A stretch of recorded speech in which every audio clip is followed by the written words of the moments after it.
This is the 90-90 hip lift and passive internal rotation from Postural Restoration Institute.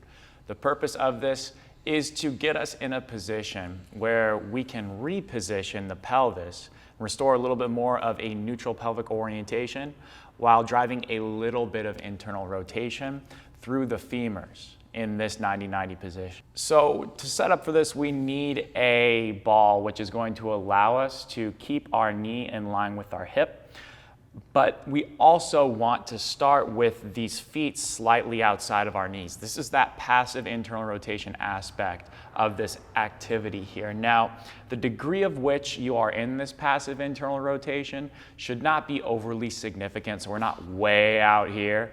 We should just be maybe 10 to 15 degrees of internal rotation. So about here is what we're gonna be looking for. Now, what we're gonna do here is place our hands on our low ribs, maintaining contact of the foot, and this is really important, of the heel and also this base of the big toe where the ball of the foot is here, and not losing this lateral toe right here, but focusing on this part right here and the inner heel. And we're going to keep our foot on the wall, and on both sides we're going to think about dragging down on the wall with that inner aspect of the foot where the foot arch would be, and that'll naturally tuck our hips off of the ground slightly. So the tailbone comes slightly off of the floor, and we should feel our inner hamstring muscles as we do that. And now what we're going to do is just maintain this position, exhale through our mouth, big open mouth sigh, for about 5 to 10 seconds, keeping our stomach relaxed. And the only reason why we feel any tension whatsoever is because we are getting recruitment of our side abs through that long, extended, and soft exhale. That's why it's 5 to 10 seconds long.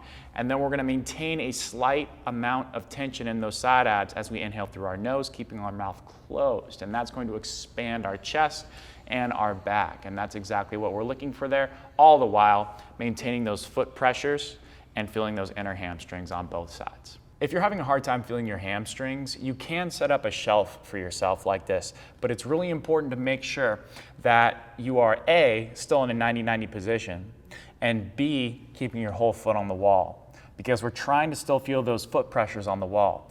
If your feet are off of a wall and you're just digging into a chair or a sofa or something like that, then you're not going to be able to create that reference of the arch of the foot, working with the inner hamstrings, working with the pelvic position that we're looking for. So it's very important that we are maintaining foot pressure on a wall here. A common mistake we see on this is even when something like this is set up, people have a tendency to push into the wall rather than a pull, and a gentle pull. It should be no more than about a 4 to 5 out of 10 effort. You should only feel those inner hamstrings and the obliques upon the exhale.